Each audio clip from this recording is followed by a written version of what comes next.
Now, disruptive performance digital marketing is seen to boost the revenues of small to medium-sized enterprises. With us now for more is Kenn Costales, founder of performance marketing firm Monolith Growth Ventures. Good to have you with us, Kenn. Welcome back. Thank you for having me. All right. So you've been working with companies such as Fitness First, Boston Consulting Group, with their digital marketing campaigns. What kind of strategy has worked with them? What has been their growth story? Okay, so just to kind of share the difference between these two types of businesses, like large corporations and SMEs. Now, for large corporations, they tend to have a defined marketing model. So they tend to have a proven target market, and they tend to have a proven value proposition. SMEs do not have that. So what we do for SMEs is that we test out multiple target markets at the same time, and for each target market, they have 3 to 4 value propositions tested at the same time as well. So as compared to a large firm where there's only one big campaign idea, for smaller SMEs, we have 15 running at the same time, and after 1 or 2 months, we then see the campaign idea which works the best and then scale it up. So that's how the process is different. Right, and in your work with the SMEs, and still a lot of SMEs that have yet to actually go online with their businesses, what has been your experience in helping them grow their online business? You've seen them grow from 0 to even 20 million in the past few years. Yes, that's correct. So we've taken some brands which technically started at about 10,000 pesos per month in revenue. We've grown them to about 2.3 million per year. So that's about 20 million roughly per year. So that's one company which is in the e-commerce space. We've also helped another company also in the e-commerce space from about 50,000 per month to about 1.3 million per month. So we do very, very well in the e-commerce space, but we're not limited to that. We've also helped out consumer services businesses like chiropractors and interior design services, and we've also helped out B2B businesses in terms of generating more contacts for their salespeople to call. Right, and in the tools that you use in digital marketing, what has been proven to actually be effective for these small to medium-sized enterprises, especially the startups? Right, so it varies per industry.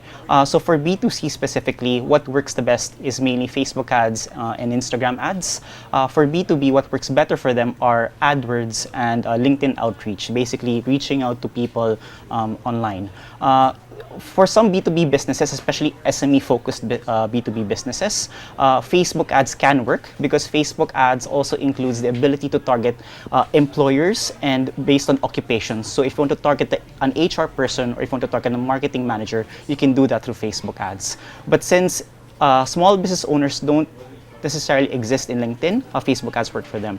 But if you're targeting the larger type of business, LinkedIn tends to work better because most corporate folk don't put their details in their Facebook profile, but they tend to have a LinkedIn profile, so you can reach out to larger businesses through that platform. And in your experience in dealing with SMEs, how do you know whether they're actually ready to bring their business online and you know how successful they will be online? So we have 2 criteria. So the first criteria that we set out is almost always if they have some sort of traction online. So that means they have a website and they have generated some revenue. So 10,000, 20,000 in revenue is okay. We tend to not do very well for those which start at completely 0. So that's been very tough for us. That's criteria 1. And criteria 2 is that they should have a clear differentiator. So digital doesn't work very well for commoditized businesses, so we can't really help someone who's selling animal feeds or rice or any of the commoditized industries. But if it's something like a cake, but it's an avocado cake or a langka cake, then it's something that we can help because it's unique and different in the market, which makes them stand out in the whole sea of ads online. Right, and in your experience, what does it take to actually make them successful? Have you experienced, for example, that companies, despite the digital marketing campaign that they did, still failed? So the thing is, it's still a partnership of sorts because there are some business owners which delegate everything to us, like all the marketing campaigns, all delegated to us, and little work is done on their end. So it's difficult for us to help them because normally, as the revenue scales up, sometimes there are operational problems. So sometimes we have some clients where we generated some revenue at the start, but their operations couldn't handle it. So my advice really is that it's more of a partnership rather than a complete delegation. So there needs to be a partnership in the program. How for it to be long success. is a marketing campaign supposed to be before you can say it's effective? What tools of measurement do you use? So for e-commerce in particular, we tend to see clear trends or indicators by the second week because you would see things like click data and even revenue data. So you can measure the number of add to carts in a brand.com. You can also measure the number of purchases. And since we're targeting about 15 segments all at the same time, you would see a pattern emerge. Like this segment number 1 performs so much better than segment number 15. Like this segment 1 has 15 to 1 ROI, while segment 15 has only, or maybe it's unprofitable at all. So we tend to see results within 2 weeks, but for B2B it takes longer because there's also a sales process that happens in the back end. So for B2C it takes 2 weeks, for B2B it's about 3 months. Right. What have proven to be challenges for these SMEs to actually grow their businesses online? Is it, and what would actually help them? For example, is it legislation? Is it really more of the infrastructure?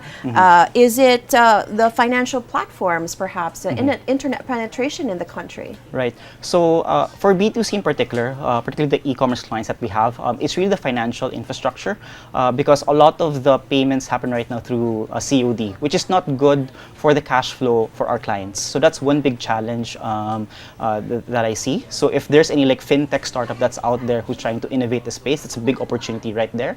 So that's one challenge. The second challenge is logistics also for e-commerce as well because logistics in Philippines is pretty tough. There are a lot of there's some unreliable partners out there, so it's a recurring challenge that I see on the client side. And the third is definitely legislation, because if I look at the recurring costs of a corporation in Philippines, it's much higher than that of Singapore and Hong Kong. So even for myself, when I started out my company, I mainly targeted foreign clients using a Singapore entity.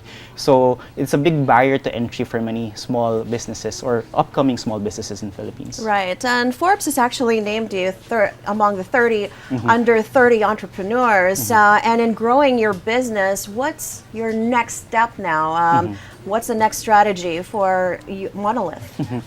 So there's two parts to it. So the first part is to grow our existing agency. So the market is still huge and we only tap a very small segment of it. So we will continue to sell and serve e-commerce, B2B and consumer services businesses. So that's one factor that we plan to drive. And the other factor is to expand our portfolio. So apart from the labor side of the business or the service side, we also plan to sell some software on top because that's a huge trend in the United States right now, and we plan to be the first to be of that kind in Philippines, a tech-enabled agency. All right. Much luck to you. Kenn Costales, of course, founder of Monolith Growth Ventures. We appreciate you being here and sharing your insights with us. Thank you for having me.